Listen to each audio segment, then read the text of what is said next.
एक छोटे से गांव में, जहां मिट्टी की खुशबू हर सुबह हवा में घुल जाती थी और लोग एक दूसरे को सलाम करके दिन की शुरुआत करते थे।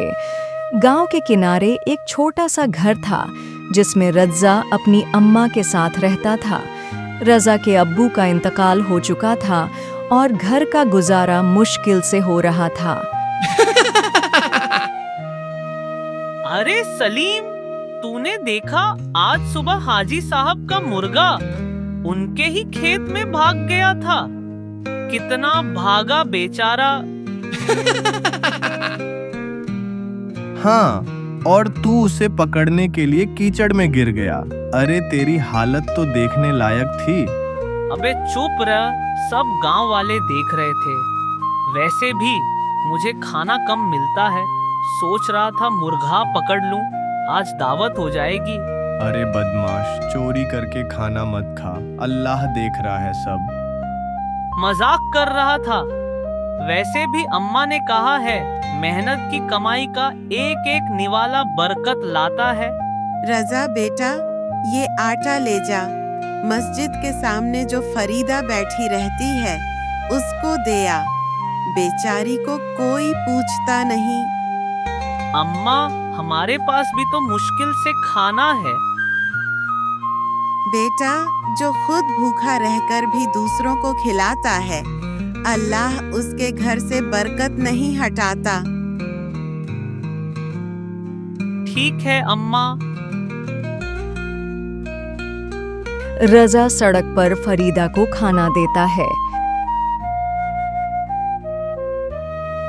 लो फरीदा आपा, ये लो रोटी, अम्मा ने भेजी है।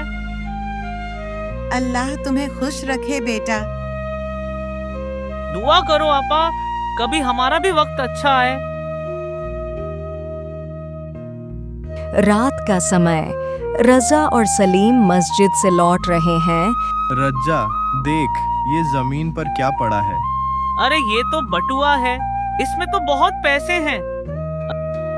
ये हाजी साहब का है शायद, आज उन्होंने ही बाजार में पैसे निकाले थे। चलो लौट आते हैं। तेरे पास पैसे नहीं हैं, फिर भी तू लौटा देगा। हाँ, अम्मा ने कहा है हराम की कमाई घर में मत लाना। रज़ा बटुआ लेकर हाजी साहब के घर पहुंचता है।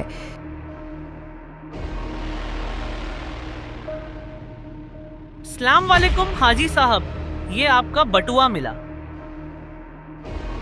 क्या तूने उठाया था? नहीं साहब, हमें रास्ते में मिला, इसीलिए ले आया। तू झूठ बोल रहा है, गांव में सब जानते हैं तू शरारती है। मैं झूठा नहीं हूँ।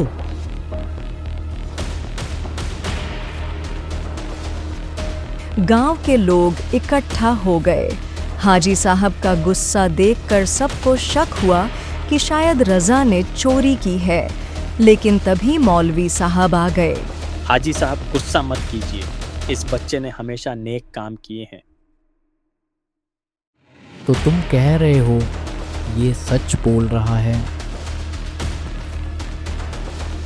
हाँ, और अगर ये सच ना होता तो इतने पैसे आपको लौटाने क्यों आता? हाजी साहब का दिल पिघल गया। उन्होंने जेब देखी और पाया कि सारे पैसे सही थे। बेटा, मुझे माफ कर दे, तू बहुत नेक दिल है, ये पैसे ले ले।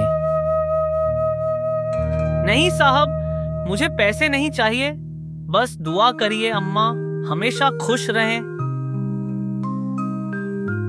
देखा लोगों, यही असली दौलत है, ईमानदारी।